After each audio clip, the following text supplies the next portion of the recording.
Alelwangu wesifazane kodwa wesifazane wadalela indoda. Ngalokho-ke owesifazane ufanele ukuba nophawu lwesithunzi ekhanda ngenxa yezingelosi.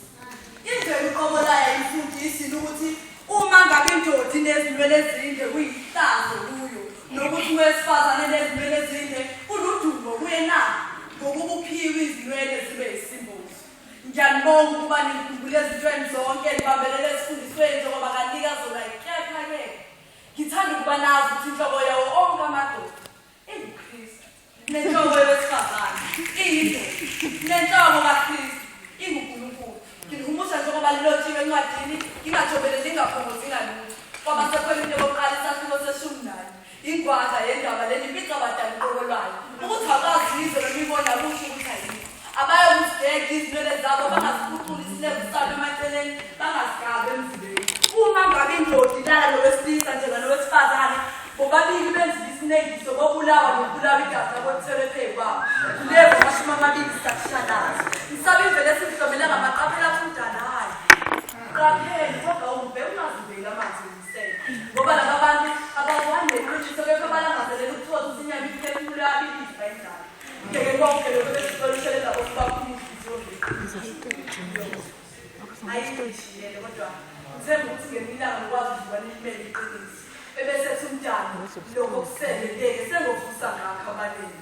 Mntanami noma sebehleka behlebama uzukhumbula ukuthi ngabeka amandla akho phezu kwekhanda lakho ukuthi utshela bonayo izindaba zabo ungabehluleki kodwa ubatshele izindaba zabo. Ngiyakugcina lo myalelo ngilobe kodumisa inkosi yami udumaza inkosi yami. Noma kuhambe esigodini sethunzi lobumnyama angikwesaba okubi ngoba ingudle sihleli phakathi nesihlalo sobukhosi nangeni. Ingivulele emthonjeni amandla okuphila noNkulunkulu uyangesula zonke izinyembezi zami nangamhla. noNkulunkulu uyangesula zonke izinyembezi zami nangamhla sebengithuka kodwa ngime ngiqine ngifane nokuthi wahlukuza ngixolo ngoba ngiyazi ukuthi iqiniso liyakusikhulula noma sebekhuluma. Bebhincela kancane kodwa ngiyakuyishaya indive yabo ngoba ngiyazi vele ukuthi sekwaba yinhlangabo kwena umchilo lwesigaba ukuthi sibe yiqhili ngokukhonza umveli nqangi kodwa-ke bese yafika ngithembise angipholisa amanqeba athi noma sebehleka behle bami uzukhumbula ukuthi ngabeka amandla ami phezu kwekhanda lakho ukuthi utshela bonayo izindaba zabo ungabehluleli kodwa ubatshele izindaba zabo.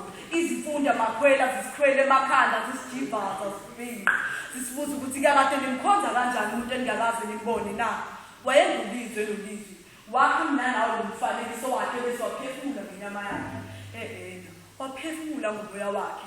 Imvelo nabo ubufakazi bobukhona bakhe ngimbonile nakimi ehlanza inhliziyo ngiyazi ngeke nize nikhole kodwa yena aloke nakahlele njalo kungavuki bakuphendula ihlongandlela lekuthena amandla.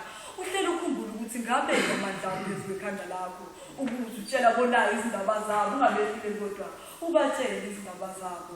Mntanami noma sebehleka behle bami uzukhumbula ukuthi ngabeka amandla ami phezu kwekhanda lakho ukuthi utshela bonayo izindaba zabo ungabehluleli kodwa ubatshele izindaba zabo.